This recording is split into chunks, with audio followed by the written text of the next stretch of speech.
Hi, everybody. Today's Monday, September 8th, 2025, and our friend Larry Johnson is back with us. Welcome back, Larry. Hey, we made it to another Monday. Thank God. Yeah. Larry, as we talk, Donald Trump and his administration, it seems they're so serious in the way that they want to put pressure on Russia. And it's all about India. And you look at the countries who are importing, five important countries that are importing Russian oil: China, India, going the top to the bottom, China, India, Turkey, European Union, and Brazil. It seems that the United States, Scott Bessent, said that if Europe somehow helps us, we can do a lot of pressure. We may collapse the Yeah, Russian economy. yeah. You know, I do not know Besant personally and directly, but I have somebody I do know who is very good friends with him, and she's always described him as a very smart person. That is the most incredibly stupid thing he could say. This is a guy who's supposed to be an expert with economics, so let's deal with the economic facts. Yeah, almost 50% of Russia's oil exports go to India and China. Russia's total GDP from oil accounts for about 15% of its GDP. That's not collapsing the economy. Let's just assume that all oil exports, Russia no longer exported a single drop of oil. Okay, its economy would decline 15%. They've already been through a damn economic collapse in the 1990s. That was an economic collapse. They recovered from that. And it was as a result of that experience that Russia's adopted economic policies. Like right now, you get a lot of misinformed people in the West insisting that, oh yeah, Russia's economy is in real trouble. Why? Because they've taken measures to stop inflation, and those measures have cooled the economy off. Well, when you've got a government that's actually taking action to do something that needs to be done economically to tighten their belt, to keep from spending too much, that's a sign of sanity. Unlike here in the West, where we keep spending money like a drunken sailor on leave in Manila. For God's sake, there's nobody reining it in on this side. So the hope that somehow they could get India and China to stop buying Russian oil, that's not going to happen. I mean, what fantasy world does this guy live in? So, this dream of collapsing Russia, go back and read the Rand report called Extending Russia. It's from 2019. I'd heard about it, but I took time last night to start reading it. Good Lord. The assumptions that have underlie U.S. policy towards Russia as we try to destroy it, as we try to rein it in, it involves a false belief about the Russian economy. There is the West fundamentally does not understand how strong and robust the Russian economy is, in part because the country is so big. Stretches across 11 time zones. They have every natural resource a country would require. They don't need outside trade activity to grow as a country, to stay intact, to have a vibrant economy.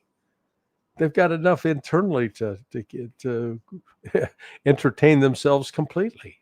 So, yeah, this is a fool's dream, and India and China have made it clear they're not going to play. They're not going to go along with that.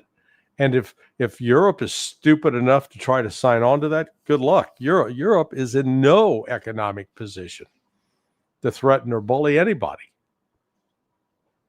It seems, Larry, here is what they reported on the Russian, the most important, these 5 importers of Russian oil. See it. China spends 229 million on Russian oil, discount for them. India 140 million. Now they're getting a 50% tariff for that. Hit Turkey. Yeah. Look at the photo. Look at the figure, Larry. You see, when it comes to India and Turkey, some part of this oil that goes to India and Turkey then goes to Europe. Yeah. And they're talking about, I would wonder how much of this, how they're receiving more oil from India or Turkey. Because if that's, I don't know any of the United States, how much pressure they can put on India and Turkey to just halt that, or maybe forcing Europeans not to import oil from Turkey and India if that doesn't work, the pressure going to India and Turkey. Well, again, they're trying to target India, and India's not having any of it. India, starting a year ago, June, started selling off its U.S. Treasury bills, the T-bills, and started buying gold. So, it's not a significant drop yet, but the latest figures we have are from June of 2024 to June of 2025. Well, has anything happened since June of 2025 to maybe alienate India from the United States? Yeah. So I wouldn't be surprised to see India step up its sell-off of these U.S. T-bills. The West is in a very fragile, perilous economic situation that, here's with the action in the U.S. courts to, basically declare Trump's tariffs illegal. The United States could be in a position of having to pay back hundreds of billions of dollars to foreign countries, and individuals that, the tariffs have been collected from. The price of gold right now is going through the ceiling. It's broken out of its traditional pattern, along with silver. So you've now got a host of analysts talking about, gold, which is currently at $3,600. You go out and try to buy it, an ounce. Talking about $5,000, $10,000 an ounce. The potential, I think, for the U.S. To experience a financial crisis in tandem with Europe is significant. Now, I think Bessent and others understand the danger there, and maybe trying to, do some things behind the scenes to avert that. But India has made it clear they're not going to acquiesce to the United States on this. They're not going to allow the United States to use them as a club, as a weapon against Russia. Not going to happen. Are they buying U.S. bonds? How about the situation with the ties between the two economies, the economy of India and the economy of the United States? Is that in the same situation as we saw with the United Kingdom, just increasing the way that they're buying the U.S. bonds? Well, we got to work around the statistics. According to the numbers, India is the 10th largest country that exports to the United States. That has, but it's like $85 billion. India's economy is $4 trillion plus. Okay, that's 2 to 3% of its gross domestic product. That's, it'd be nice to have, but it's not critical. India's economy doesn't hang in the balance depending upon being able to trade with the United States or not. So, this is a case, I think, where the U.S. believes it has more leverage than is the fact. And they ignore the history of the last 60, 70 years. The United States has always been predisposed to favor Pakistan because Pakistan allowed the United States to put CIA bases in its country and to fly U-2 flights over Russia. So, and we've always used Pakistan as been an ally in an erstwhile one at that. Sorry about that. Somebody was trying to call in. But it has been an erstwhile ally in the first, our support for the Mujahideen, the Islamic freedom fighters in Afghanistan. That's when we called them freedom fighters in 1980 to oust the Soviets. And then again after the attacks of 9/11, 2001. And there's always been a big contingent in India that have made, or not large, but a wealthy sector that's made a lot of money off of the United States by providing transportation, et cetera. So the United States has always had this closer relationship with Pakistan, not with India. And India has always had a closer relationship with the Soviet Union, now Russia. And we've been trying to, worm our way into that and, split India off from Russia, but it's failed. And, India recognizes, it's not a, quote, ally of Russia. It's a friend of Russia. And Russia's a friend of India. And, the friendship's genuine and it's deep. Larry, what was the reason that Russia attacked Kiev? And what were the targets of the attack? That I don't know.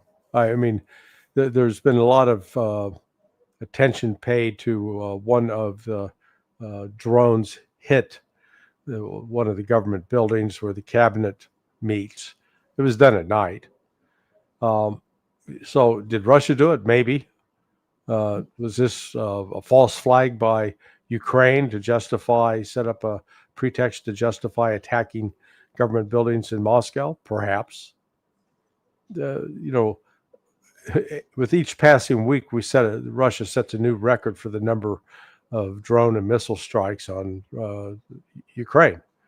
So this week it was 818, I think was the precise number. 2 weeks ago they said, 750, man, that's the largest ever. Well, now they've upped it by about 60 more drones. So they're taking out factories, they're taking out energy hubs, and they launched the first major attack on one of the bridges over the Dnieper River in Dnipropetrovsk. So Russia is, its campaign is entering, I think, a new phase right now. But I don't have a complete list of all the different targets they're hitting. They're hitting a lot. Keith Kellogg said that this is one of the largest attacks, one of the most devastating attacks on Ukraine so far. And it seems that somehow they feel that Wait. Are you telling me that Ukraine didn't shoot down all of those drones and missiles? That they somehow got through? Oh my God. Yeah, they were sorry. But I mean, look, you go back any of these attacks when they happen, the Ukraine, we shot down 95% of them. Right. Okay. So, hey, at least Kellogg's admitting reality. Okay, go back to your question. Sorry to interrupt. What are the capabilities of Ukrainian army defensively? What do they have today to defend themselves? Nothing. I mean, they may have a occasional Patriot missile battery, but their air defense is essentially shut down. And, that's why Russia's carrying out these attacks at will. But, that's been the case for more than a year. It's just that in the past, Ukraine was very adept at lying about, we shot them all down. Meanwhile, you're seeing the explosions. They got some video. They say, nothing hit Ukraine or Kiev. And then you could see the video of missile after missile coming in and hitting different targets. This is Russia is intensifying its offensive. I'll put it that way. If Ukraine cannot defend itself, what's the point behind the reason that Europe is trying so hard to continue the conflict, even with the United States putting in the United States into the calculation. They want to put pressure on Russia while Ukraine is not even capable of defending itself.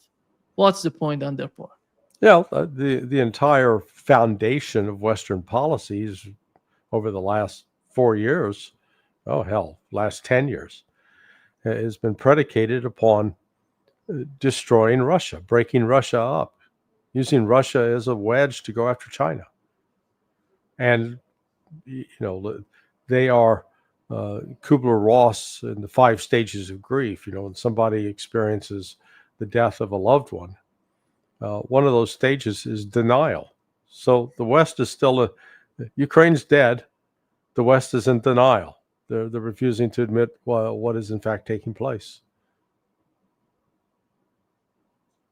I don't know how these people who are benefiting from the war in Ukraine, they influence the decision makers in the United States and Europe. But after all, military-industrial complex, do you think that in their case, they're winning? Military-industrial complex is winning out of the war in Ukraine, or is losing? Well, they've been exposed. I don't think it's so much winning or losing as they've been exposed for their limitations.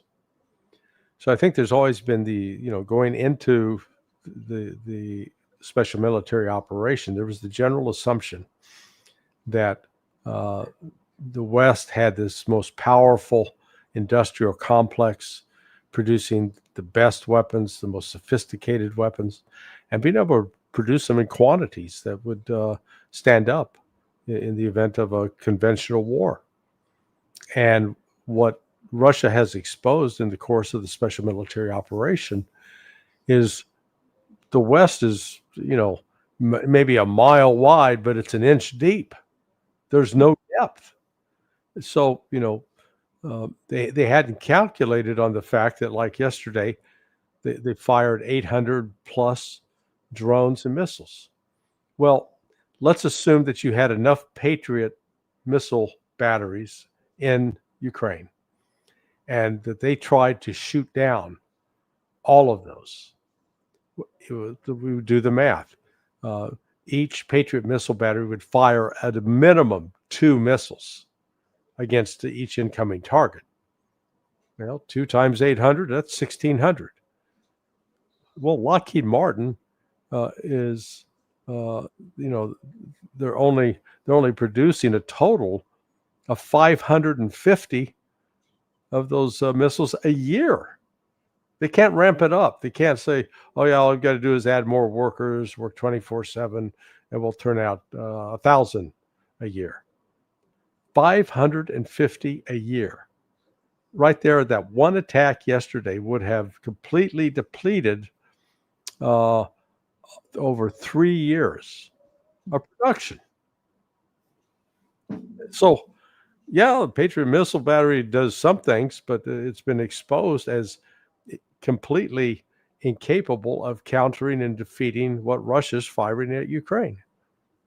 And it's not just, it's not just the Patriot missile battery.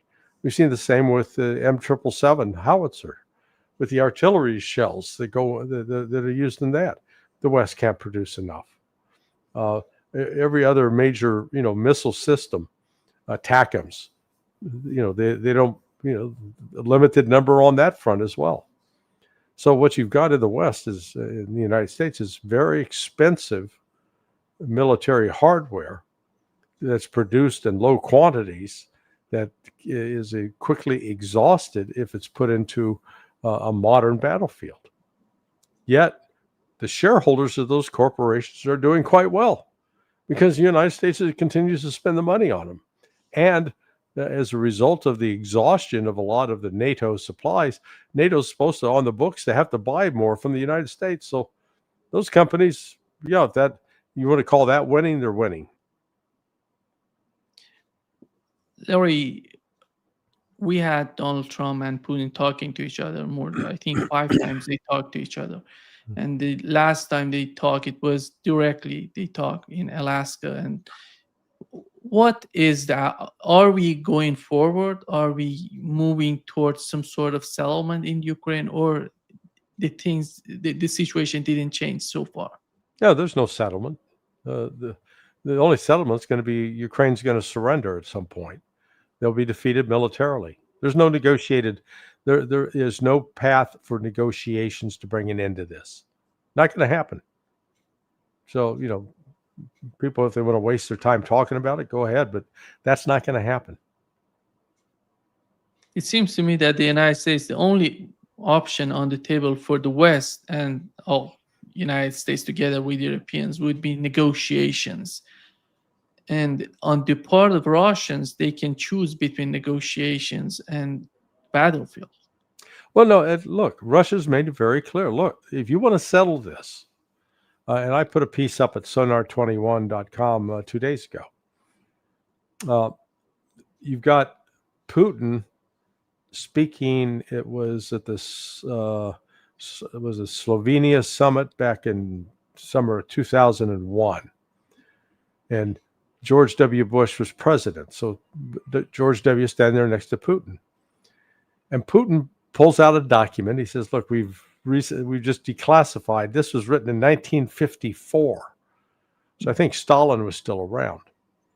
And what it was a direct request from the Soviet Union to join NATO in 1954.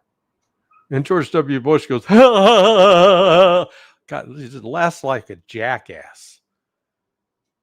And, then Putin goes on to say, well, and that was rejected. And then he mentioned, hey, and I've brought it up again. And it's, Madeleine Albright said, hell no, we're not doing that. So he admitted that he had asked Bill Clinton and it was rejected. Why was the West rejecting Russia from participating in NATO? They got to have an enemy. If NATO doesn't have an enemy, you can't justify $1 trillion defense budget. This is all about the goddamn money. And instead of saying, hey, Russia, that's a great idea. That way, you come join us. We don't have to worry about building up our defenses to fight you. You're now part of the family. Maybe we can collaborate on working together to settle conflicts in other areas of the world. Gee. But the United States, to update the song by Robert Palmer, not addicted to love, we're addicted to war, baby. Yeah. It didn't have anything to do with communism.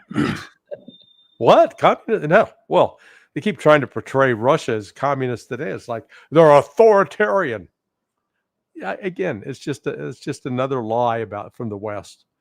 I didn't see anybody in Russia getting locked up for a mean tweet, like you've seen in this comedian Linehan in England got arrested because he offended the transgender folks. So, no, the West has embarked on this campaign to destroy Russia, and it's not going well for them.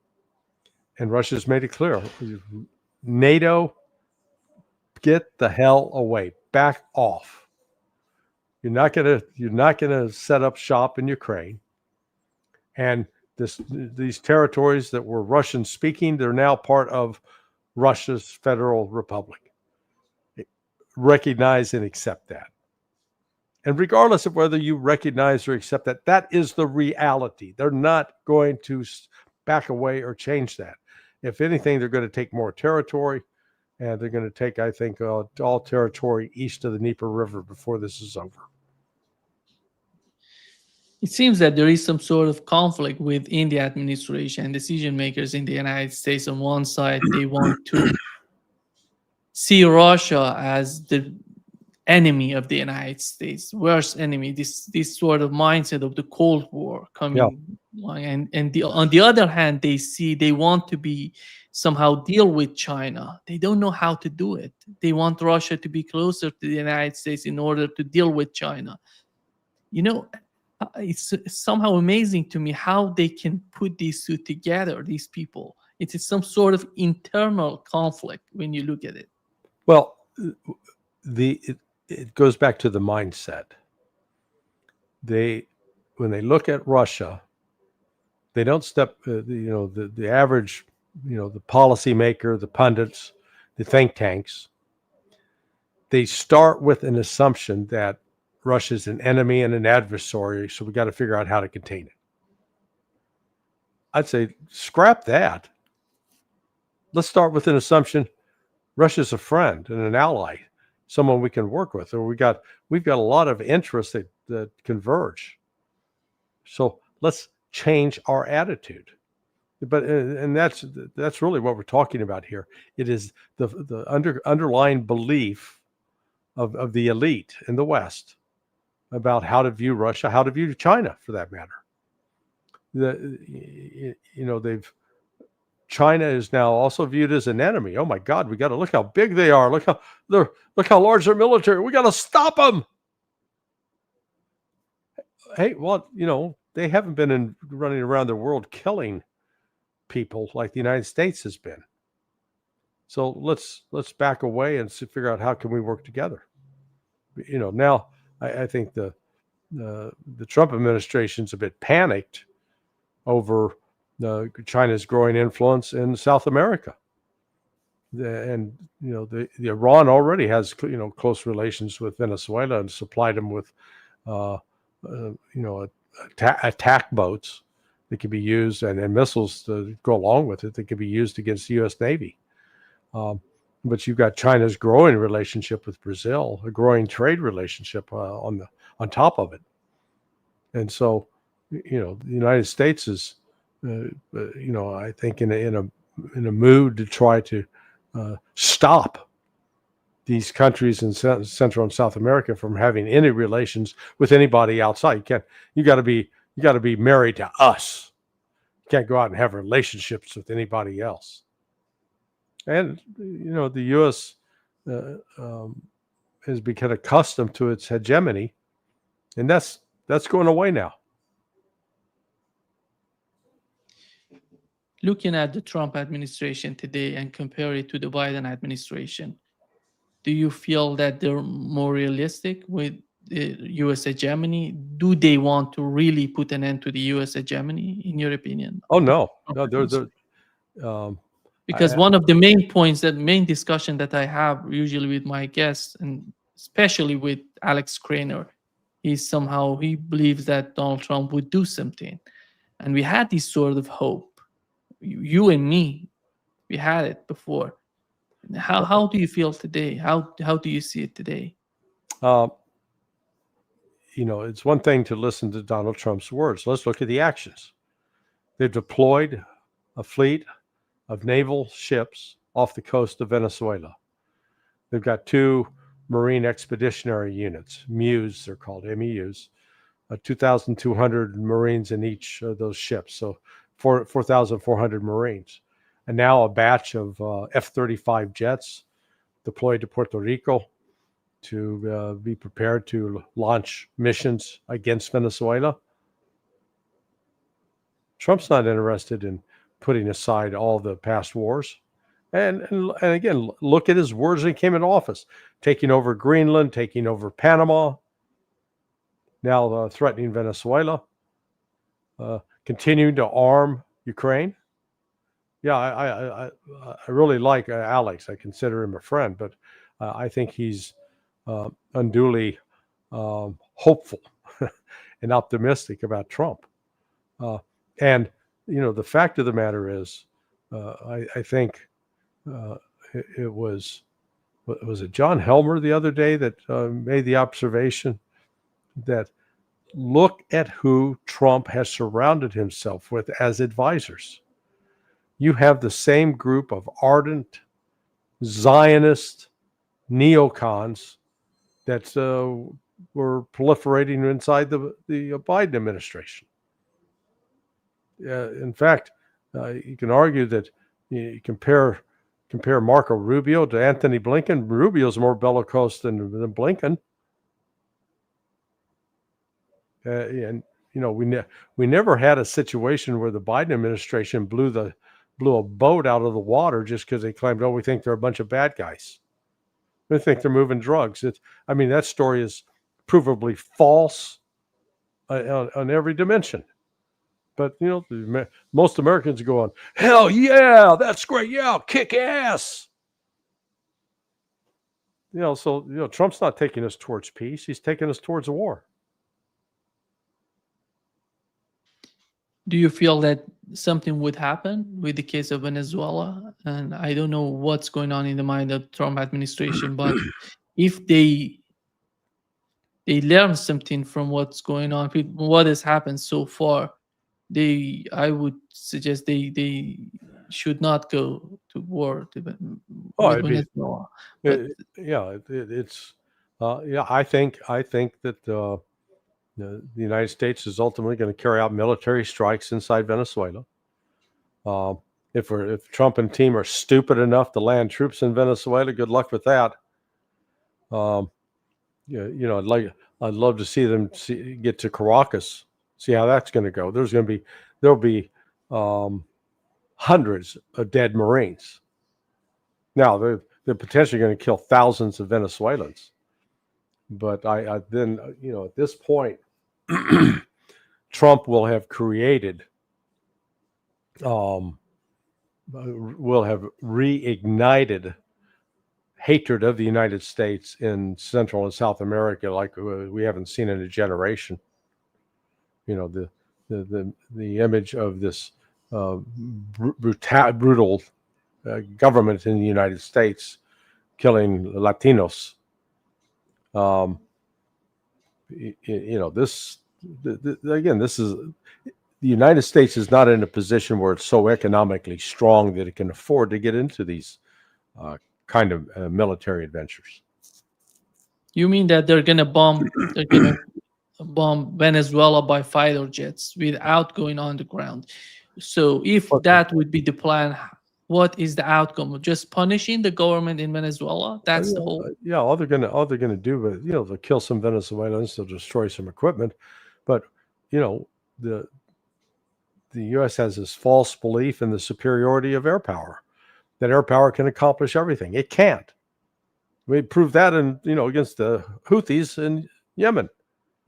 All of our air power bombing different locations inside Yemen, and we accomplished what? We lost. We got pushed out. We still call it a victory, but we got pushed out. I cannot imagine how much outrage they would create by attack on Venezuela. That would be hugely consequential for the picture of the Trump administration and the United States, not only in the South America, in Latin America, but also in other regions, because it's all this continuous conflict is somehow unbelievable. Well, again, step back and ask yourself, is the United States taking steps to de-escalate conflicts, or are we taking steps that are making those conflicts grow, or just sort of static? What I see is, you've got Ukraine, you've got the war in Palestine, you've got Iran, now you've got Venezuela. So Trump, instead of trying to take these conflicts off the table, keeps putting new conflicts on the table. So at some point, just the probability is that one of those is going to explode. The United States is already talking about attacking Iran again. Now we're talking about attacking Venezuela. And he's going to take more sanctions against Russia today, reportedly. He's really upset with Putin. Again, I don't think he's just saying this in order to fool the neocons. Trump is he's a weak man. He's strong when it comes to defending himself against attacks. He showed incredible strength in resisting all these lawfare attacks. But when it comes to being an actual leader, saying, look, I have a vision for the world. You know, what Trump could have been as president if he came in and said, look, we're going to disengage the United States from all of these needless foreign wars. We want the United States to be a friend of nations, not an enemy. So what we're going to do, I declare immediately today that we're withdrawing all military aid and support to Ukraine. We're withdrawing all of our intelligence support. We're not going to fund this war. This war is coming to an end. We're no longer going to facilitate that. We're going to negotiate with Iran. And in our negotiations with Iran to achieve reliable guarantees that they're not going to build a nuclear weapon. Iran was willing to make that deal. Trump hasn't done any of that. Instead, oh, we're going to take Greenland. Oh, we're going to take Panama. Now threatening Venezuela, threatening Iran, participating in the genocide of the Palestinians, and enabling the Ukrainians to continue to die on the battlefield. Yeah, show me where he's taking steps for peace. I don't see it. Yeah, so do I. Larry, India sent its representative to Iran. They're trying to improve their market in the Central Asia because as a part of these 50% tariffs on India, they're going to lose some sort of their market in the United States going weaker. That's why they're looking for alternative. I don't know if they go in that direction and improving drastically in the Central Asia, they would come back to the United States. This is a process that doesn't come back. Just going forward and it's like Russia. What has happened to Russia? And with the case of Europe, it's somehow, you look at Russia today, they can ignore the market in Europe. They can go totally in finding themselves in China, India, Turkey, and other parts of the world. And Europe doesn't recognize that. I don't know how is the United States willing to recognize that? Willing to recognize what? Yeah, if they lose the market, if they lose India, if they improve their market in Central Asia, they're not going to come back again into the United States. Well, again, they're exaggerating the importance of Indian, what the U.S. imports from India, or India from its standpoint, what it exports to the United States. Again, it was $85 billion last year out of $4 trillion, $4+ trillion. So, it's nothing to, it's not inconsequential, but it's not, it's not a life or death, make or break kind of situation. So, the trade is more of a reflection, if you will, of the broader relationship between India and the United States, and that's gone sour. You saw that Modi has already said he's not attending the UN General Assembly next week. Not showing up. He'll send Jaishankar. What you have is the effort of the West to sanction Iran is falling apart because now Russia's dealing with them, China's dealing with them, India's going to deal with them. BRICS is creating an economic opportunity for Iran that didn't exist 5 years ago. So before it was not allowed at the international trading table. Now it is. And it's going to be outside of the Western economy. Just one I looked this up over the weekend, just out of curiosity. SWIFT transactions. So these are the interbank. It's basically SWIFT transactions are when a bank emails another bank to move money from one account to another. For the first time in history this year, it's down 15%. Now, a couple of possibilities. Possibility one, and these are not mutually exclusive. Possibility one, because of the growing activity of BRICS countries and trading in BRICS currencies, their national currencies, they're not using SWIFT as much as in the past. Number two, there is a move afoot to create alternative digital platforms, because right now, if you do SWIFT, can take up to 3-4 days to get money moved from one country to another, whereas with these digital platforms like China's got SIPs, happens in seconds. Point is, SWIFT is an economic indicator, and whether it's becoming outmoded and no longer relevant to the modern economy, or whether the other economies in the global south that used to use it are now saying, we're going to start trading in our own currencies. The change is happening, and the decline of SWIFT will be just one more indicator of how the world is being transformed economically right now. Larry, Iran is dealing with the situation with the snapback sanctions and in JCPOA.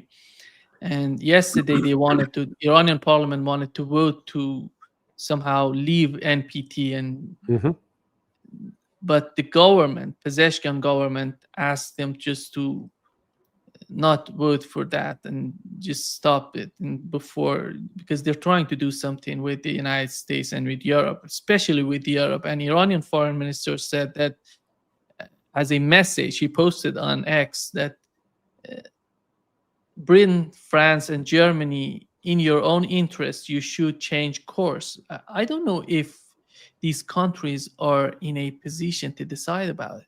No. It's somehow amazing to me that they're trying to talk with Europeans as they have any sort of, any sort of importance in the final decision that they're going to come with.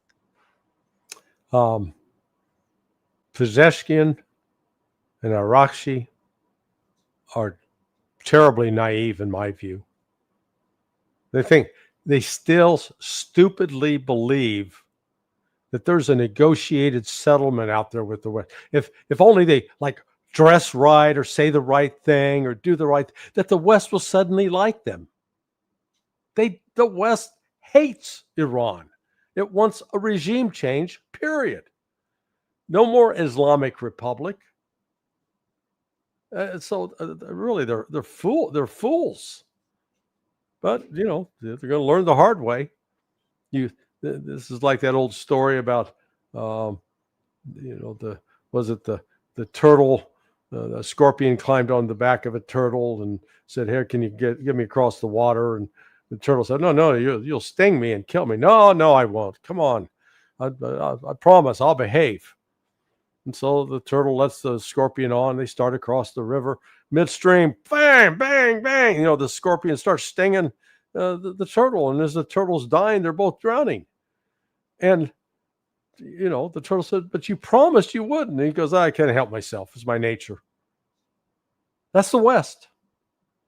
The West, whatever promises, whatever guarantees, whatever assurances, the West has not lived up or abided by one of its alleged promises. We saw it with the negotiations with Trump. In the midst of negotiations to reduce the nuclear threat, they allow Israel to attack. I mean, for God's sake, how many times do you have to get burned and betrayed? So, I understand that Pezeshkian and them, they're trying to do the responsible adult thing, but they're living in a fantasy world as far as I'm concerned. I don't know if when I look at the Iranian government, it seems to me that they don't want to lose any possibility of diplomacy. And that's why they're behaving this way. They don't want, after all, if everything fails, they don't want to put the blame on Iran because of that. That's why they're behaving this way. Who cares? It doesn't matter whether Iran's going to get the blame or not. The West already blames Iran. There's not a damn thing Iran can do to change the West's view other than die. If the Islamic Republic dies and is eliminated, then great. Yeah, we can get along with you. It's like you've got to, if you're married to somebody and they're sleeping with every other person they meet, you can say, well, do I need to change myself, or do I need to cook breakfast in the morning? Maybe I should clean the house more? There's things I can do to make you like me and not betray me. No, you're dealing with a sick individual that doesn't care about you. Unfortunately, that is the West. The West persists in pushing the lie that Iran's number one sponsor of terrorism, that it is this great oppressor of women. There's no freedom in Iran. We got to destroy it. And here's Pezeshkian and Arachi says, in my view, stupidly believing that we can persuade the West that we're really good guys. You'll like us. Not going to happen. So it's like grow up and recognize the reality. Cast your lot with get in the boat with Russia, with China, with Brazil, with India. Understand that the West, who's been the dominant colonial exploiter and murderer of people of the global South for 200 years? Its reign is coming to an end, and it's desperate to stay in control. And to do that, it will rape, pillage, kill whoever it needs to. I mean, it's a level of evil that I unfortunately am a part of. That is, just stack up the bodies. We always like to talk about, look how many people Mao Zedong killed. Look how brutal Stalin was. Hey, we're racking up a pretty good body count on our own. So stop worrying, stop blaming people in the past. Worry about what is it that you're doing now. And we saw that emblematic last week. They blew a boat out of the water simply because they said, they're carrying drugs to the United States. And all you got to do is look at the actual picture of the boat. You don't see bundles of drugs stacked up on the deck of that boat. Sorry. And they're told, that boat, it's going to the United States to bring in fentanyl. It didn't have enough damn gas on board to get halfway to the United States. And you can see that, jerry cans, those, red cans that are about this big, carry 5 gallons of gas, a little over 5 gallons. You would have needed 330 of those on that boat in order to get them to the United States, because the amount of fuel that's consumed by those motors. So, we killed these people. And show them. We're going to kill some more. That's the only thing the United States has been good at of late, killing people. Yeah. Rafael Grossi said that the head of IAEA said that if they let him in and his people in, they may reduce the possibility of attack on Iran. I would say, do you think that Iran at this stage, after those attacks on Iran, would be concerned that much about, just to decrease the possibility would let IAEA in? No, you got to get the spies back in place so they can spy and identify more nuclear scientists and engineers so that Israel can kill some more. Iran's got to make its own decision as a nation. But, based upon what I've seen, I wouldn't let IAEA anywhere near the place. They've been disqualified, discredited completely.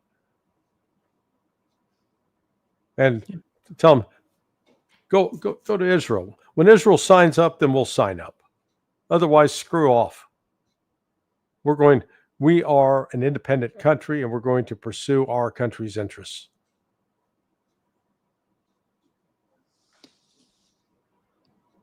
Do you feel, Larry, do you think that Donald Trump would let Israel to attack Iran while they're having the conflict with Venezuela, or one? Yeah, I don't. after another? Trump's a diehard Zionist. He's a complete enabler of them. He's not going to. So far he hasn't put them on a short leash. It appears that Israel's got Donald Trump on the short leash. You know, because what? During the war, in between 12 days of war between the two countries, they didn't send anything to Ukraine. That's why I'm asking this, because you have to focus on one conflict. You cannot. The United States is not in that position to provide all of these conflicts at the same time. It can't even fund one of them. Look, they continue to extend support to Israel. I think Israel's dangerous because it is wounded. Like a wounded animal can be very lash out and do some very destructive things. Israel's got some real problem. It's murdering the Palestinians. There's no doubt about that, but it's not strong economically. It's fractured internally, from a political standpoint. So, as I said, we're surrounded with just a variety, several different volatile situations that any one of them could erupt. And Trump, instead of taking these off the table and de-escalating, he's adding to it.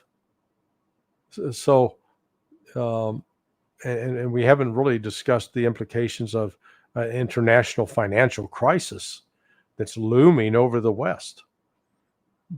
It's none of the BRICS countries are looking at a debt to GDP ratio in excess of 100. But the West is, and the most likely outcome of that is a combination stagflation, where you've got economic decline and then inflation taking off. And inflation is taking off in the States. And we saw last week they were expecting a jobs report, 100,000. There are only 22,000 new jobs. So the U.S. economy is slowing, and it's going to snowball. Here is, Larry, what Yair Golan, the leader of the Israeli Democratic Party, said. That he says that the prime minister is spoiling any deal to return the hostages and refuses to end the fighting. Mm-hmm. The war to annex Gaza aims to preserve Netanyahu's rule and enable him to complete the coup. You see the people in Israel talking this way. On the other hand, you see Donald Trump fully supporting Netanyahu and saying that they have to release the hostages or the hell would come to Gaza. I don't know what else they can do to Gaza, but do you feel and these sort of talks would be perceived the same way that they've been, before that, as we talk about it before, Donald Trump tried to put pressure on Hamas, but they didn't back down. Mm-hmm. Is that going to be the case again? Yes. Look, it was 5 months ago, Trump said, release the hostages by Saturday. There's going to be hell to pay. He's the man who cries wolf. He keeps making threats, doesn't follow through on them. You remember that, Russia had 50 days and then 10 days, and then they're going to be bone-crushing sanctions, and the deadlines come and go. Nothing happens. So Trump just, he keeps saying things that, but doesn't follow up on them. And one of the reasons he doesn't follow up on them is the U.S. is not in a position to do anything. So, what are we going to put U.S. troops on the ground in Gaza? We're going to get U.S. troops killed. What, do we need to drop more bombs? The place is already a moonscape. So, do they need the United States to be there on helping them, or they can do it? Oh, Israel? Israel can't do it by itself. They've already demonstrated that. You know, the war is now 2 years old. You know, a few weeks, 2 years old. And Israel has failed to defeat a guerrilla army, a guerrilla force. I don't want to call them an army. That, you know, again, doesn't have the weaponry, the intelligence, the technology that Israel does. And Israel's got the advantage. They've got them contained to a fixed area. It's not like you've got open places that they can infiltrate new soldiers and new weapons and ammunition easily. Israel's got it all contained, and they can't defeat them. So, you know, at some point that reality comes home to roost. Who's supporting Israel the most in Europe, Larry? Who's the most important country when it comes to the help going to Israel? Outside of the United States? Yeah. Germany. In Europe. I'm talking about Europe. Germany. Specific. I'd say Germany and then the UK. Those are the two most important. Because Spain came out, said they're going to put an embargo on Israel. Yeah, that doesn't change anything. It's a minor irritant. It's a move in the right direction. All of Europe. The only way to stop Israel now and to force Bibi's hand is for a complete trade embargo. Nothing comes in, nothing goes out. Yeah. And I believe the BRICS countries could really take the lead in that. South Africa, India, Brazil, Russia, China. But they're not doing that. Ah, there he is. He came on with the right shirt. Good man. Hello, Larry. Hello, Noah. Hey, Paul. How's it going, Paul? Great. Welcome. Thank Paul, you. what a beautiful shirt you have on. Yeah. It's more subdued. I have a real wild one. I'll wear it next time. Okay, there we go. Paul, last time you've left us, Paul said we have to do something together, Larry. Okay. Happy to do so. Yeah. Me too. Yeah. Paul, we're focused. We were talking about the case of Israel and the way that the United States is trying to deal with the situation in the Middle East. Donald Trump is trying to put pressure on Hamas. And from what you've seen so far, how do you see the response coming out of Gaza, out of the Hamas and their movement? Well, I think they're being destroyed. So, Trump never puts any pressure on Israel. It's always it's always on their victims. Yeah. It doesn't really matter what Trump says. That's Israel's show. They get away with whatever they want to do. Nobody does anything about it. And as far as I can tell from all the photographs, there'd be absolutely nothing left of Gaza City. And the Palestinians are simply being erased from history. The country is completely stolen, and the people will either be killed off, starved to death, or they'll be sent out into the refugee camps. This is what's been going on since 1947. I think there are actually more Palestinians living abroad in refugee camps, and there are actually 3 generations of people have been raised in these refugee camps. So if Israel can get away with this for more than a half a century, 3/4 of a century, they can do basically whatever they want. My main concern is whether Netanyahu will have Trump go to take us to war for Israel to Iran. Has he succeeded in taking us to war with the Middle East during the 21st century? I mean, we destroyed 5 or 6 countries for them at our expense, our lives. That's my concern. I've often thought that maybe the reason Trump wants to get out of the situation in Ukraine is so that he can go to war for Netanyahu against Iran. Larry, do you think that that would help the United States if they go to war with Iran? Larry? Oh no. No. Yeah, this as I said before Paul came on, the what we're witnessing is Donald Trump creating more points of vulnerability instead of de-escalating crises and trying to calm the situation, trying to find different ways to work with other countries. He's escalating the conflicts, the potential for conflict. And it's not just militarily, it's also on the economic front. So, we're at when you look at the state of the global financial system, there are some, tremendous changes taking place that many in the West still don't appreciate or acknowledge. I noticed, I was telling Nima earlier, Paul, that I found out the other day that for the first time ever in 2025, SWIFT transactions are down 15%. Oh, Yeah. Now, is that because the BRICS countries are going out, no longer using SWIFT because they're doing their own currencies? Or is that because there are some new digital platforms coming online that are being used in lieu of SWIFT? It could be a combination of the two, but when you get 15% fewer transactions on SWIFT, that's going to reverberate through the international economy, and then not a single.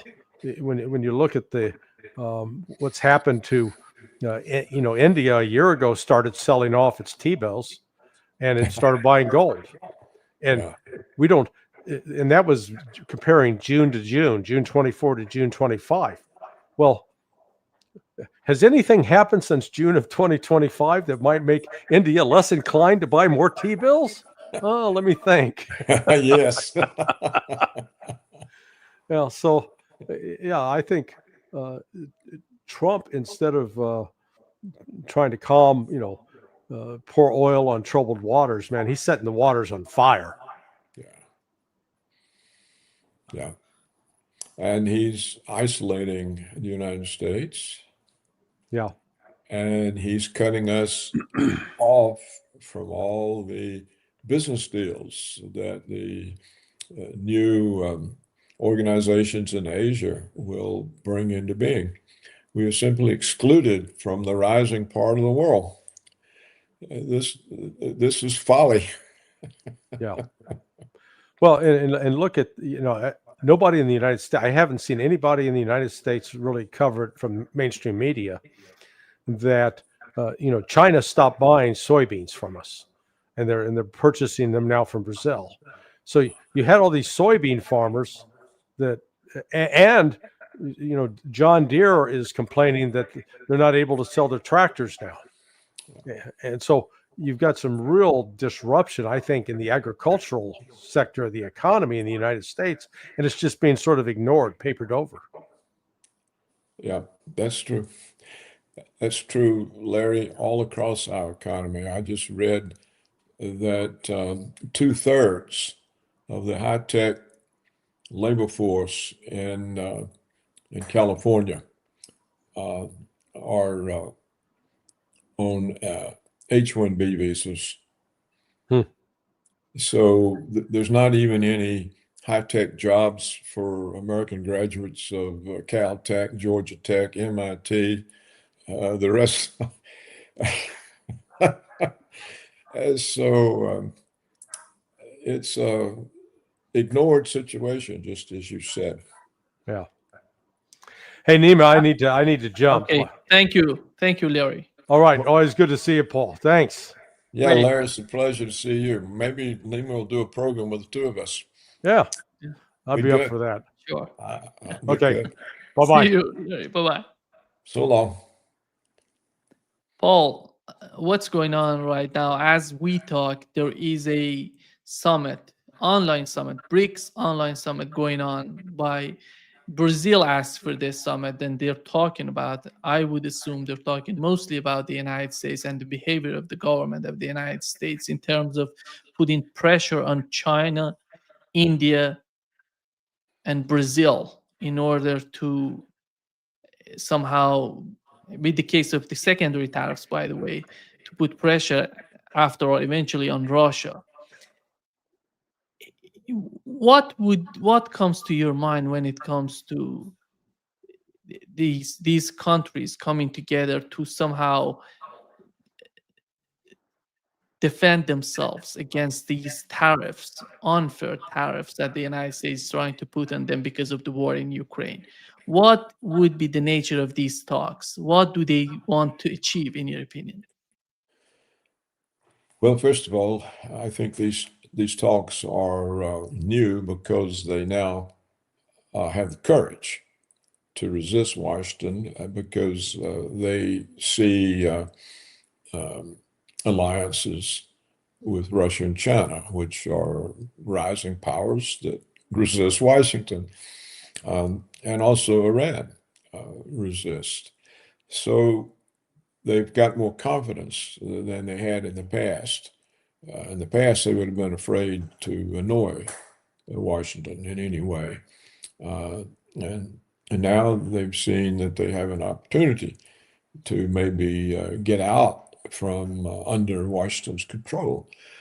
You know, there are commentators who are interpreting Trump's moves as focusing away from the areas that we can't control, like Asia and Africa, and concentrating on South America to make that our preserve.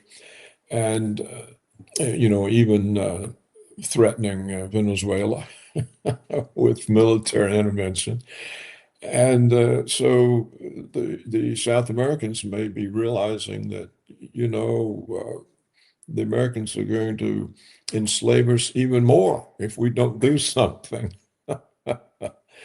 So it could just be busting open the whole system of American influence that been established since World War II and in Latin America since the Monroe Doctrine in the 18th century.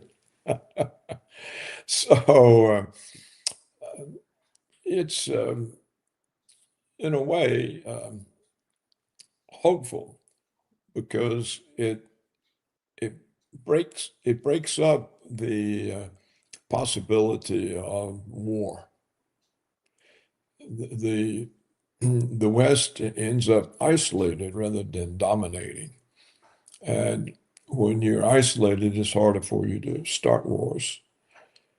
So I think the isolation of the United States will grow, and that it's the United States' own fault. It's a policy that the other countries are not taking against the United States in an act of aggression or in an offensive way. It's a defensive response to American hegemony, to longtime dominance, to the overthrowing of governments, the imposing of sanctions. And the way Trump appears to be using tariffs, it's just another sanction. It's not really like a traditional tariff to help some particular American industry. Why does American industry need tariff protection? It used to be the most efficient in the world. I saw today also that Boeing, the big, powerful American aircraft company, Boeing, all of its troubles are coming from the fact that it fired all of its American engineers and hired Indians at $9 an hour. So they're paying Indians to do all of their high-tech work, their software work. They're paying Indians less than people make working at fast food stores. So what kind of competence are they getting? When you have corporate CEOs and boards and the only focus is on their bonus for the next 3 months, you get total incompetence throughout your industry, and that's what America's produced. So I think that's a good, broad answer to what you asked. Yeah.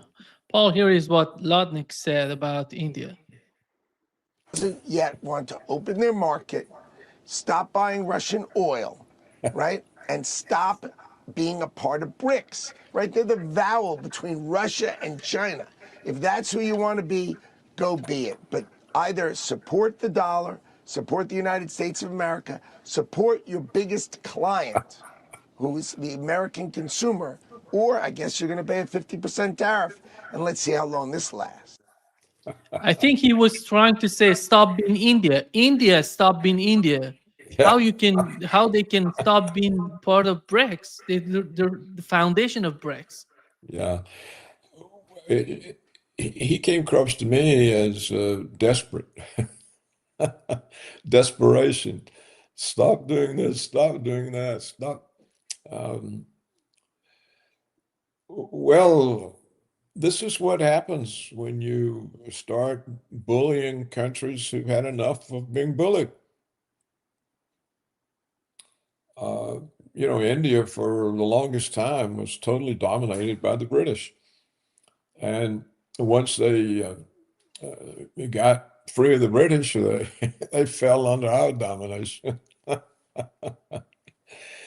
And so I think they've had enough. And they've seen that the Russians and the Chinese aren't going to put up with it.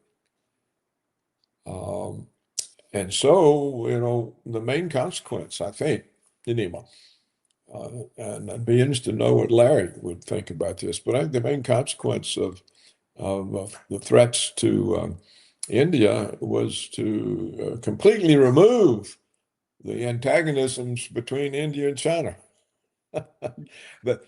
that long-standing sore spot has gone away. They realized that whatever the problem was they had between them, it didn't amount to anything compared to the problem the United States is. So we're further uniting BRICS. That's what we're doing. And as was pointed out on your show just now, by Larry, if SWIFT transactions have fallen by 15%, then clearly the dollar's role as world reserve currency is starting to ebb in a big way. And if we lose that role, we are no longer a superpower. We may have missiles and all that, but we don't have the economic power to be considered a superpower. So the fate, hegemony that the neoconservatives imposed on the base of liberal exceptionalism, liberal internationalism, has basically destroyed American power. India's representative is in Iran, and they're talking about improving their market in the Central Asia because of the 50% tariffs of the United States. They want to find an alternative market for their products. And we had the same thing, Paul, with Russia. You remember what has happened to the sabotage in the aftermath of the sabotage of the Nord Stream pipeline. Russia was it was a shock for the Russian economy somehow.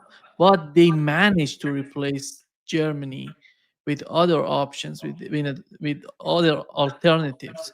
It seems to me that the way that the United States pushing India, after all, would find an alternative for their economy, and they're going to survive it. They're going to manage it. But after all, the United States is losing all of this. as Europe lost it in the case of Russia. Yeah, that's right. The destruction of that Nord Stream pipeline and the energy sanctions that the United States has tried to use against countries, not just Russia, but also Iran and Venezuela. These don't hurt the countries. But I've never figured out why in the world Russia wanted to supply energy to Europe that was fighting against them in Ukraine. I always thought that this was an insane policy for the Kremlin to follow. And I blamed it on the female Russian central bank director, who I think is totally incompetent. Every policy she has had has severely hurt Russia. I can't think of one policy of the Russian central bank that's been in their favor, like the current high interest rates. They're insane. Why do they need these high interest rates? She will say, "Oh, we have to attract foreign capital." Well, they don't need foreign capital. Well, Russia has absolutely no need for foreign capital, and therefore they have no need to sell the oil. They really don't. Why do they need to sell their oil? They have no reason to sell their oil. It will have no effect on their economy if they sell it and don't sell it. In fact, they'd be better off to keep it in the ground for themselves and their allies like China or India. Now, the real interesting question hasn't been asked, and that is, since 2/3 of Silicon Valley, California's high-tech workers are Indians, and since Boeing's workforce, all of its software, there are Indians, is Trump going to put the tariff on imported Indian labor? Is he? I mean, how come it's all right for the Indians to send their labor here duty-free, so our firms can lay off American high-tech people? It makes no sense. It makes no sense at all. So the whole approach, I don't know who advises Trump on economics, but whoever it is an idiot. I mean that literally. I'm not just being offensive. I mean, it's an idiocy.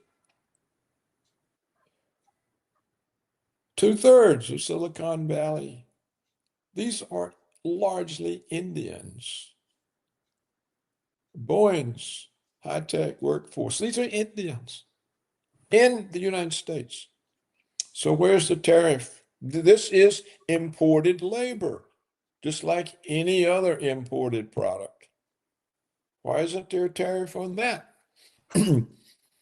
And if it was 50%, it might be high enough so that the American firms would start hiring Americans again.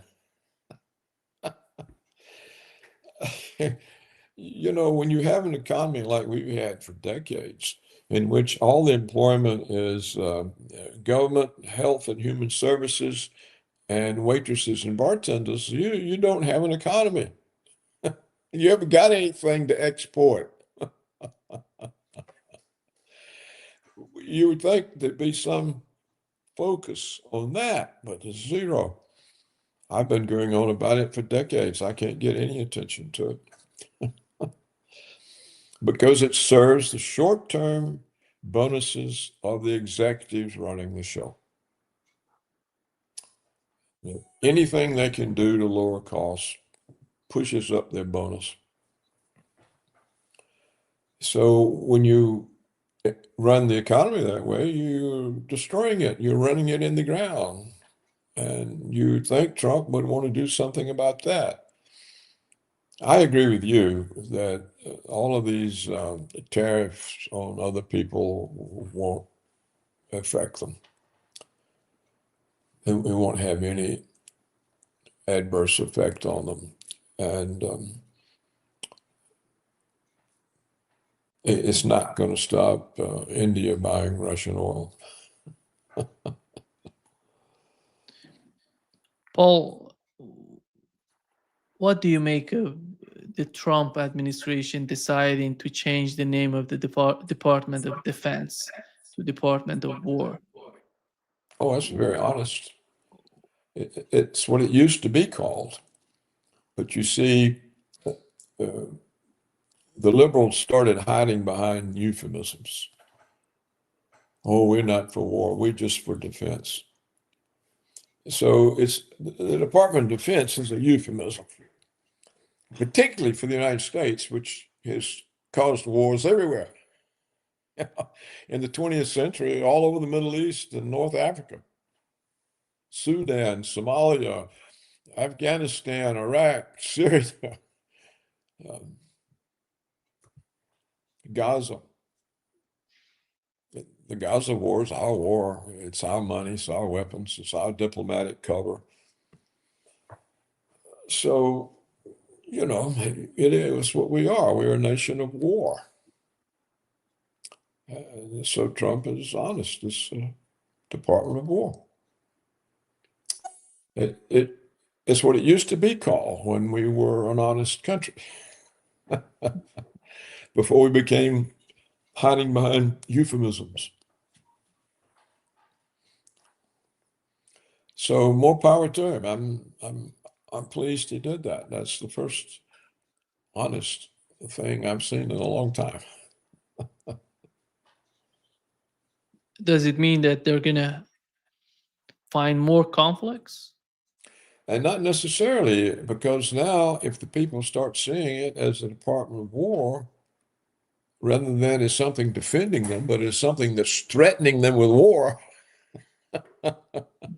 it may be a very clever move on Trump's part to stop wars, or at least put some constraint on them that's not there now. Because, oh, we're not really going to war, we're just defending ourselves. You know, it's like Israel says, oh, we're not at war in Gaza or with Palestine, we're just defending ourselves from terrorists. Preemptive attack. We're just defending ourselves from terrorists. Yeah, all Palestinians are terrorists, and we're just defending ourselves. It's not really war, we're just self-defense. And this is how they say it's not genocide. I mean, it's just self-defense. If they would just stop, nothing would happen. You see, they attacked us on October 7th, see, and they did this, they did that. And I mean, for years, they've been, or decades, they've been presenting even Palestinian children as terrorists, that they all have bombs strapped on them so they can walk into an Israeli settlement or story or restaurant and blow themselves up and kill people in there. And this has been the propaganda for as long as I can remember. So it's been successful. Paul, how did you find the parade and the SCO summit and the combination of both? What was the message out of the SCO summit and parade in China? You mean the Shanghai Yeah, Cooperation SCO summit, Organization? Shanghai Cooperation Organization. Yeah. Well, I think it was quite clear that this is now firmed up, and it's now seen as a source of support for a lot of countries who were tired of being pressured. And I think it's for these countries, it's a huge sense of relief. And so I think it will result in a faster cutting of relations with the West, because they've given up on the West and they have now the opportunity to escape. So I think that it's a major change in terms of influence in the world. The West has gone down, and the East has gone up. And I'm very amused when I read two explanations recently that are giving Trump all the credit for creating a multipolar world. It's all as if this is Trump's policy to create a multipolar world.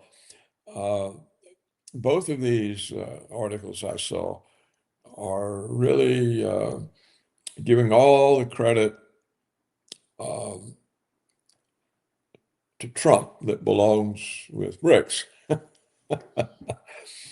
And in some sense, of course, he has contributed to the success of BRICS, but not in order to implement a policy of a multipolar world.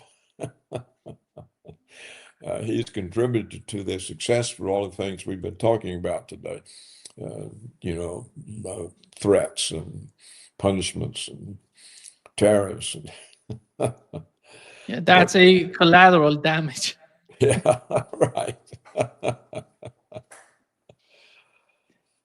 It seems, Paul, that Donald Trump himself and his administration, they're trying to put pressure on India and other countries, but the outcome, as you've mentioned, is somehow strengthening BRICS and making a new, because look at China at the SCO summit, at the parade.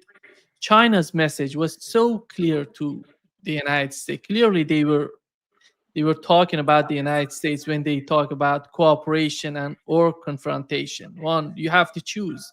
You have to choose between war and peace.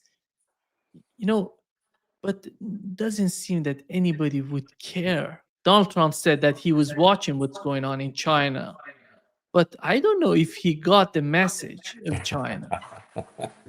Probably not. Americans are insular, and they have been taught for the longest time they're exceptional. And their country's exceptional, and it's the most powerful on earth. And they're comfortable with that. And they're not going to change their minds because it's uncomfortable to say, oh God, we're failing, we're falling. So it's clear to me that Trump doesn't realize what's going on, that we're being excluded from the part of the world that's going to be developing the most and the fastest, that has the most room for developing, and is being led by countries that don't have a colonialist attitude in terms of looting the BRICS countries. There's no sign that China and Russia intend to loot these countries. Whereas, cooperation with the West has always meant you're going to be looted. Like Iran was looted. Its oil was under the British-American control.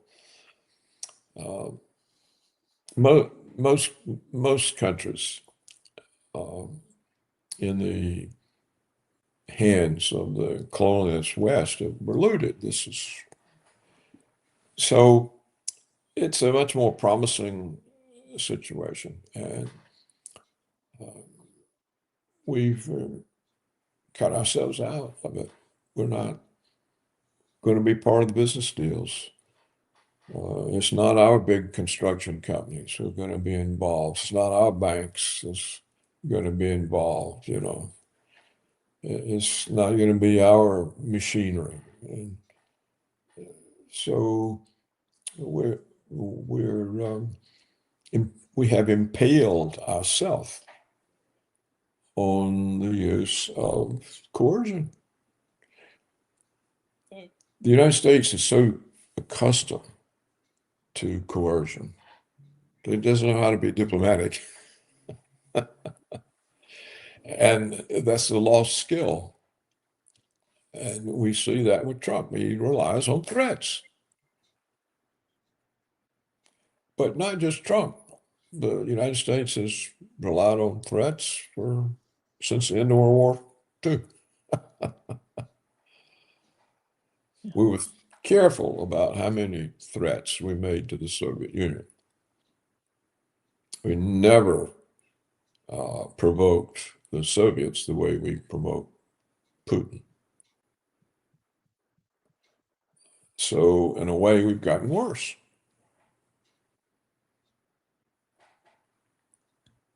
I don't know if you saw the document, the new documents that came out that shows Soviet Union asked to join NATO in 1954, and the Oh, West said no.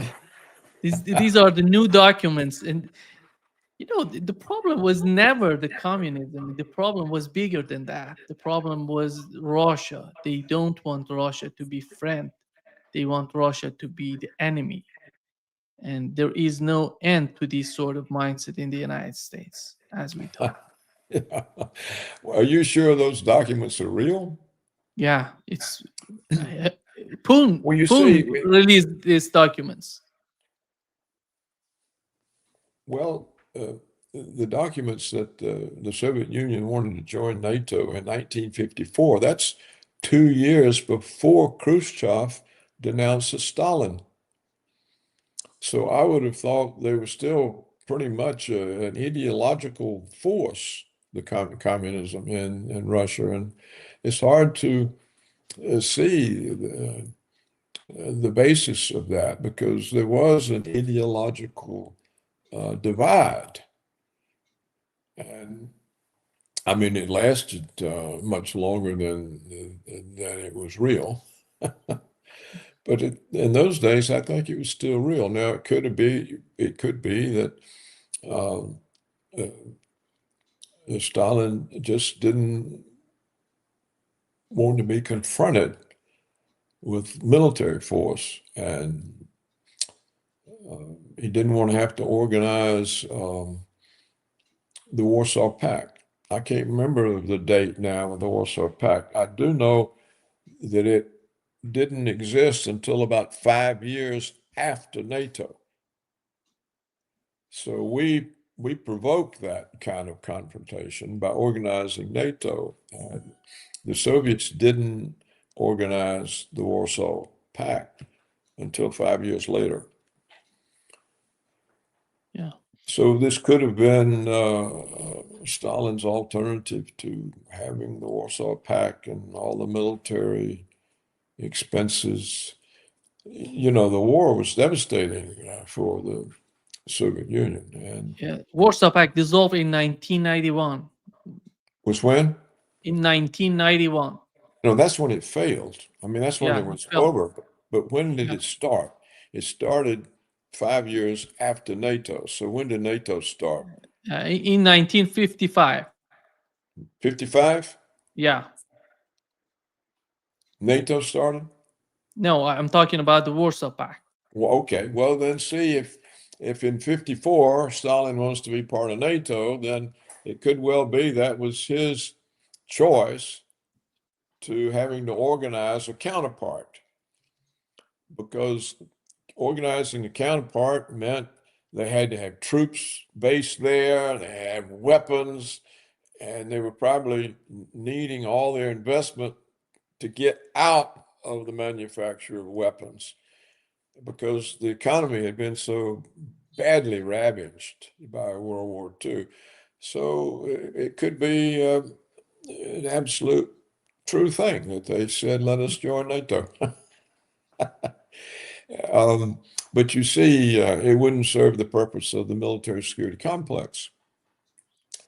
I think the military security complex realized that the communist countries, Russia and China, it gave them an opportunity to stay in business forever instead of being, instead of the military being demobilized and all the factories returned to producing consumer goods. You know, like many of the World War II rifles, these were being produced by typewriter companies, by appliance making companies. And And normally they would just go back to making the consumer goods. But the military security complex, I think, saw the opportunity. And so they were always stirring the pot of the dangerous communists who are going to take over the world and so on. And the conservatives believe that. They believe that. And of course, the communists gave them plenty of reasons for believing it by the way they talked and by the doctrines. But I do think it was a huge orchestrated misunderstanding that created the military security complex, which is powerful. You can't go against it. If you do, they kill you. They're like the Israel lobby. It's very difficult for any president to do anything if it cuts across the interest of the Israel lobby or the interest of the military security complex. More powerful agencies like the Israel lobby, how's he going to avoid war with Iran, given the power of the Israel lobby? How can he get rid of all our enemies with the American military security complex there saying you're destroying our profits? It's a people have to understand this is a challenge that's beyond the president's power. And Trump's in a predicament. He's in a bad predicament. Yeah. And people, instead of calling him names and trying to discredit him, they should understand his predicament and be supportive. Yeah, but they aren't. Oh, he's let us down again, or he's this, or he's that, and it just goes on. In the end, it means the American people are failing. The people are failing because they haven't got the wits, the education, or the interests to understand what's really the situation. And so that is a huge constraint on leaders who want to do the right thing because they don't have the people's support. The people just don't know what's going on. Not in a real sense. And when you get in a predicament like that, you're more or less a dead duck. Yeah. Paul, before wrapping up, with the case of Iran, when you look at Iran and the situation in the Middle East, it seems that Iran is trying to talk with Europeans, especially with the United Kingdom, Germany, and France. These are the countries that were part of JCPOA, because they're talking about the snapback sanctions and putting sanctions again on Iran. And Iranian parliament wanted to they wanted to vote yesterday to get out of NPT. But the government, the president of Iran, asked them to put in a stop to put, and then to don't follow on that voting, and they to just stop voting on that. What is, in your opinion, if you were to give advices to the Iranian government, what would you say to them? What would be the best way to deal with the problem that they're facing? Well, it's almost impossible because of the influence of Israel. I mean, Europe's in Israel's pocket too. In fact, in Germany and I think other European countries, you can't even question some aspects of the Israeli narratives, like the Holocaust. You get a prison sentence in Austria, in Germany, I think in other countries. So what can Iran do when Europe is in Israel's pocket? Like the United States is in Israel's pocket. So I think Iran really should just ignore it all and go on about their developing their relationships with Russia and China and India and other BRICS countries, and just focus on that and see if that in some way deflects the attacks on Iran or causes these powerful BRICS associates to intervene. I don't think Iran has any possibility of making any headway with the United States or Europe. If you look at the inability of any European country and the United States to intervene in any way against the genocide that's been going on in Gaza. It's the same genocide that's been going on against Palestine since 1947. The Israelis were just always slow about it. 2 steps forward, 1 step back, 2 steps forward, 1 step back. And if you look at the map of Palestine over these years, you see that the Palestinian part, it shrinks and shrinks and shrinks and shrinks, and it's now just a few little pinpoints. And no one has ever done anything about it except talk about a 2-state solution. Well, it was clear from the beginning that there wasn't going to be any 2-state solution. Why was it clear? Because Israel kept saying Palestine belongs to the Jews. Israel kept saying there's no such thing as a Palestinian people. Now, they've been saying this since 1947. We're talking about more than 3/4 of a century. And the West always kept saying 2-state solution. And then a little bit more of Palestine would disappear. And the 2-state solution, and then a little more disappears. Well, now we have genocide. We have the obliteration of Gaza. I mean, I don't think there's a building left. And certainly Israel's announcement is that there's not going to be. So when Iran's source of trouble is Israel, and Israel is protected by the West and, to some extent, by Putin, Iran can't really do anything. It could, if it had the kind of leadership it would require, simply prepare and destroy Israel. I mean, literally, do to Israel what Israel's done to Palestine. Just completely destroy the place.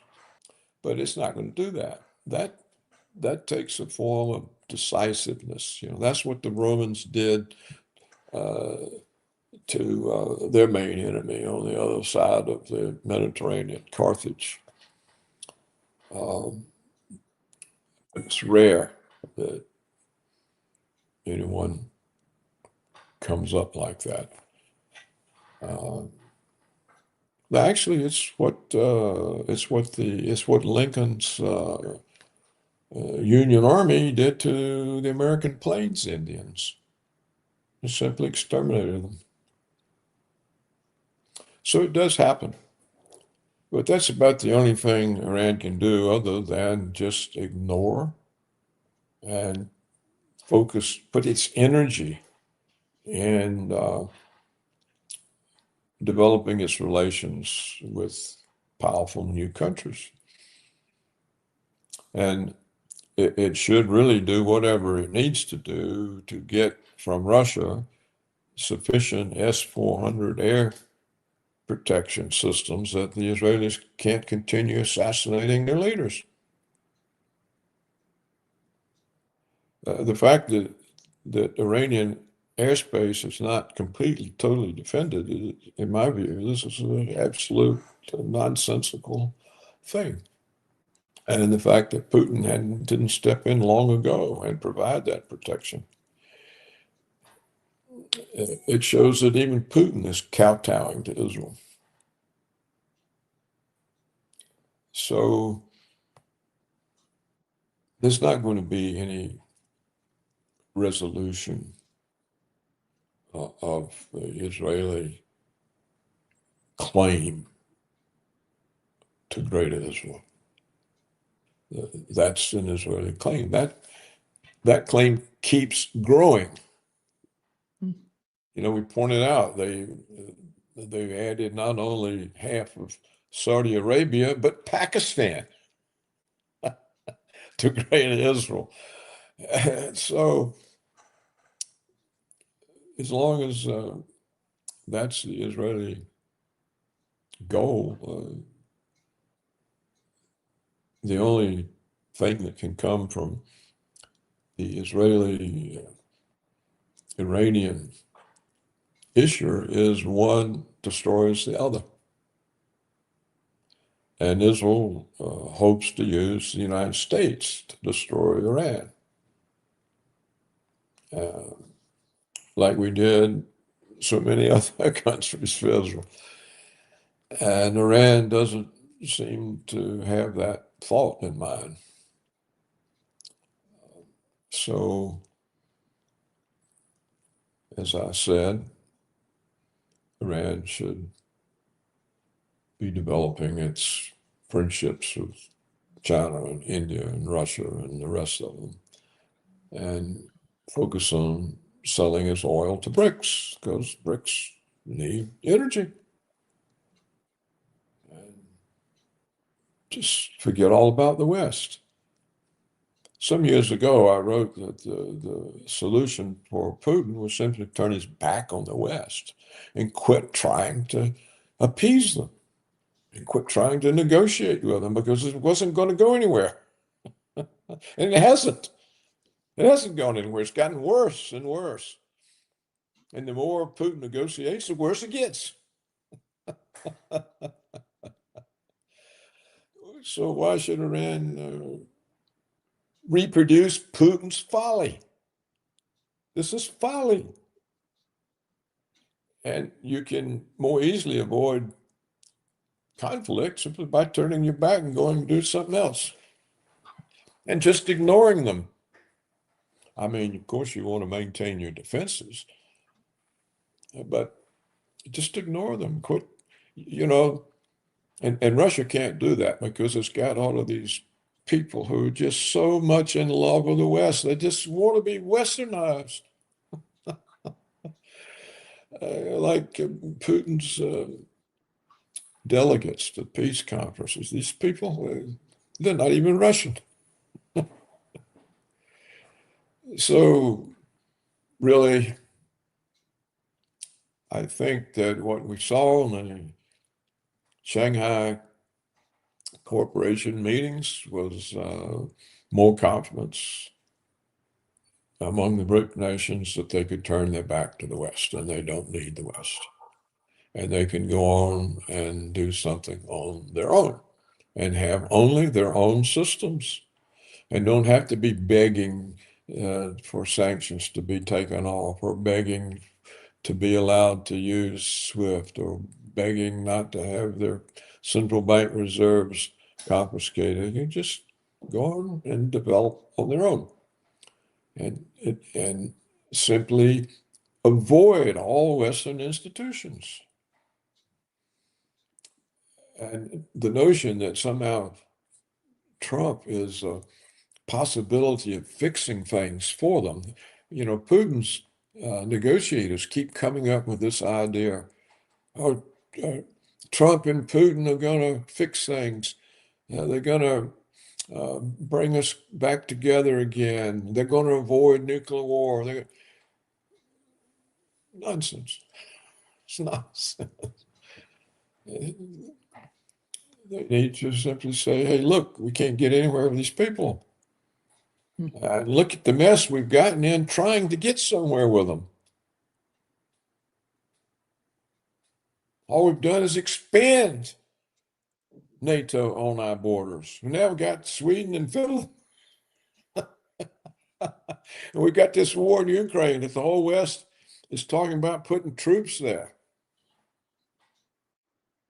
and making Ukraine a de facto member of NATO. It won't really be officially a member, but it'll have all the same protections of a member. Now, this is what's come out of Putin's peace negotiations. It's really amazing. It's an act of total folly. And Iran shouldn't follow that. They should simply say, hey, look, we see what the Russians did, and we're not going to go that way. Hey, focus all our diplomacy on the East. Yeah. Paul, I have a poll going on this live session. The question is, what does the end look like for Ukraine? The answers here, and we have Russia forces its terms, and the first option would be Russia forces its terms, and the second, US convinces Russia to compromise, and the third would be endless conflict with no resolution. Which one is your choice? Well, I think Putin is capable of the folly of compromising because his negotiators have this fantasy of being part of the West. But on the other hand, even though Putin is capable of that kind of stupid mistake, I don't think he will, because one thing the war has done is to greatly increase Russian nationalism. And there have been a lot of sacrifices. A lot of people have lost fathers, husbands, brothers, cousins, uncles. And the military has been forced by Putin to fight with one arm tied behind his back. And yet they're prevailing. And the war is essentially on the verge of being over in terms of Russia taking back all of the territory from Ukraine that is now part of Russia itself. So what happens at that point? If Ukraine and the West want to continue the war in some way, the most likely effect is it will force the Russians to simply take the whole country. They'll have to stop fighting with one arm tied behind their back and simply obliterate the place. And I think a show of their real capability like that will scare the pants off of Washington and every capital in Europe. And they will simply drop it. Because they'll say, well, finally, they decided to do something, and we were wrong in thinking that they were incapable, and we better stop before this gets bigger. So that's the way I would see it. Now, maybe it'll take new leadership in Russia because Putin is so much influenced by these, they used to be called Atlanticist integrationists, who wanted Russia integrated into the West, not into the East, where it's being integrated. So they, even though they are a horrible influence on Putin and the Russian government, they're already losing because of BRICS. It's unlikely Russia's going to be integrated in both. And so I don't think even though Putin's own mentality lacks sufficient nationalism, I don't think he will go in their direction. So it looks to me like the next conflict will be when Putin has completed the military aspect of the special military operation. And then he's faced with the demilitarization and denazification of Ukraine. What does the West do then? Do they still try to interfere? If they do, what form will the interference take? If it's military, then it's going to be a dangerous situation. If it's just Zelensky, then he's going to lose Ukraine. So it's not over. And direction it goes depends on those factors. Yeah. Thank you so much, Paul, for being with us today. Great pleasure as always. Well, thank you, Nima, for the opportunity and the questions. You cause a lot of us to think. Great pleasure.